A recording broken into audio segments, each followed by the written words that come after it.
Props and Locks on Fox 10 is brought to you by FanDuel Sportsbook. Make every moment more. Hey, I'm Sierra Santos, and welcome into Props and Locks, brought to you by FanDuel. This is your weekly go-to show for sports betting, and we're giving you the best plays for the NFC West, the primetime matchups, and the best bets of the week, and the college and pro ranks with Big Ten Ben, a.k.a. Ben Stevens, host of The Morning After on Sports Grid. Ben, you know the drill. We stay in Arizona first. The Cardinals slip past the Vikings. Kyler Murray and company off to a 2-0 start thanks to a last-second missed Minnesota field goal. This weekend, they head to Jacksonville to take on rookie QB Trevor Lawrence and the Jags. And the Jags winless under first-year head coach Urban Meyer. Also winless against the spread, Sierra. 0-2 so far this year for the Jacksonville Jaguars. I have been saying all summer long, fade Urban Meyer in the NFL at all costs. I was on the Jacksonville Jaguars alternate team win total under 4.5 with some plus money. I feel the same exact way. I would not fault you because Jacksonville has not covered yet, and they are not doing so by nearly 12 points per game for taking Arizona minus 7.5 in this matchup on Sunday. But I think where you can really find the edge, the Cardinals team total in the first half, it is at 16 points. I would take the over at even money plus 100. They have gone over this number of 16 in the first half in both of their first two games, scoring 24 points in that first half for Kyler Murray in the offense. I like the Cardinals scoring early and often against Jacksonville on Sunday. And as Cliff Kingsbury joked, it's a matchup of two wildly successful college coaches. All right, two Super Bowl contenders, both off to a 2-0 start. The Bucs are 1.5-point underdogs on the road against the Rams in LA.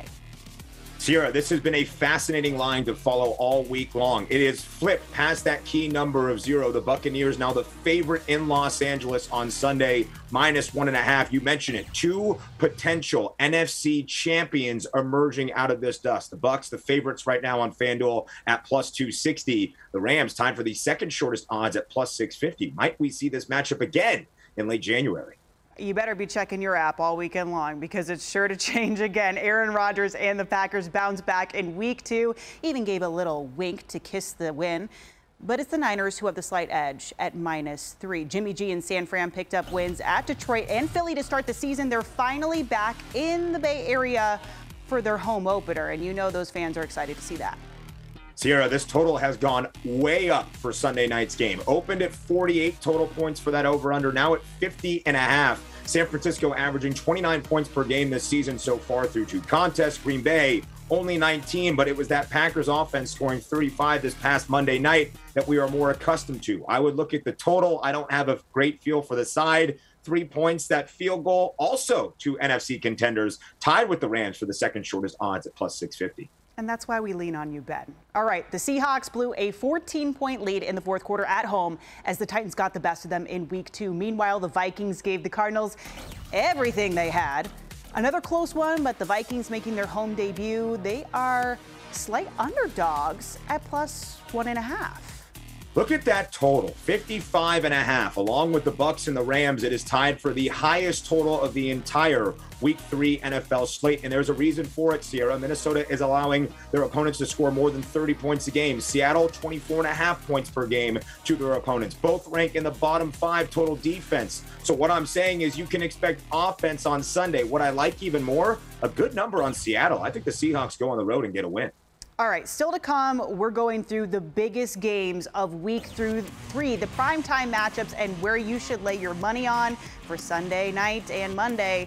Ben and I are back after a quick timeout.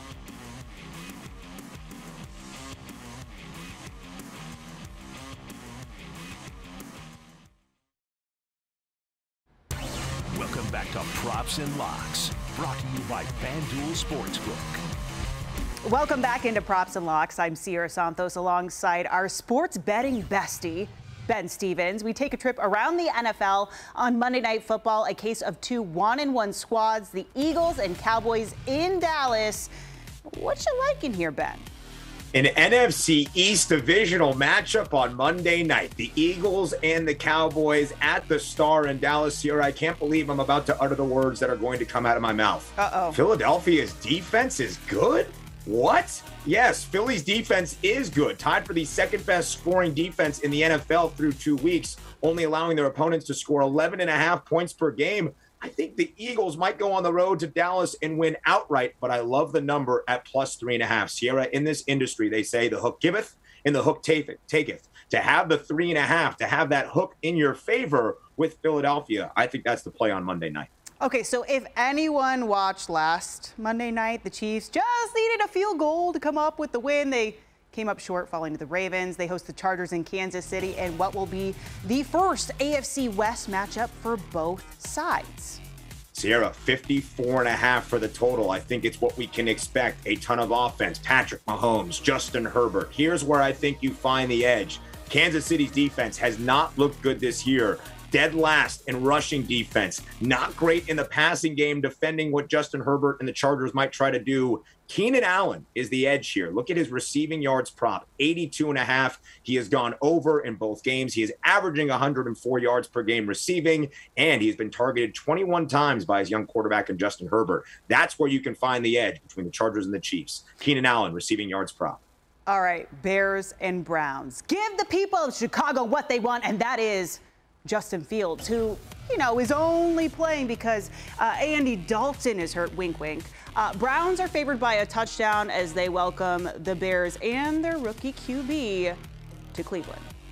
Yeah, yada, yada, yada. Matt Nagy. Andy Dalton's our starter when he's healthy. Not anymore. Week number 3, the career starting debut for Justin Fields in Chicago. Bears fans, you have your quarterback. I have been a huge Justin Fields stan for as long as I can remember, dating back to 2019 at Ohio State. The kid is the real deal. Look at his passing yards prop against the Browns, 220.5. Look out for the rushing yards prop if FanDuel posts it closer to kick on Sunday afternoon. That's where I think you can find some good value on Justin Fields as well. The spread actually working in Chicago's favor by the hook from 7.5 to 7. Chicago, the underdog in Cleveland. That's a little bit surprising to see that work in a rookie quarterback's favor, but that's what we have Sunday in Cleveland between the Browns and the Bears. By the way, Ben, I'm totally cool with this being a Justin Fields stand show.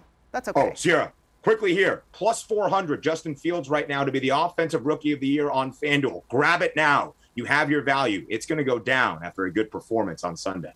Okay, we'll wait to change the show name until later. It's still called Props and Locks for the time being. But in our final segment, Big Ten Ben gives us the best locks for this weekend.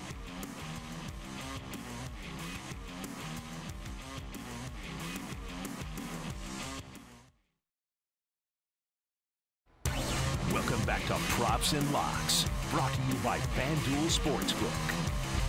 All right, so every week the people, the masses want in on the locks. Who doesn't write? Now, Ben, you were 2 for 3 last week. That's like 66.6666%. It's not bad.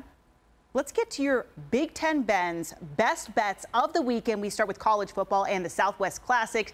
Number 7, Texas A&M, and number 16, Arkansas at Jerry World. 2 unbeatens in the SEC West, and you are calling for an upset here on the money line.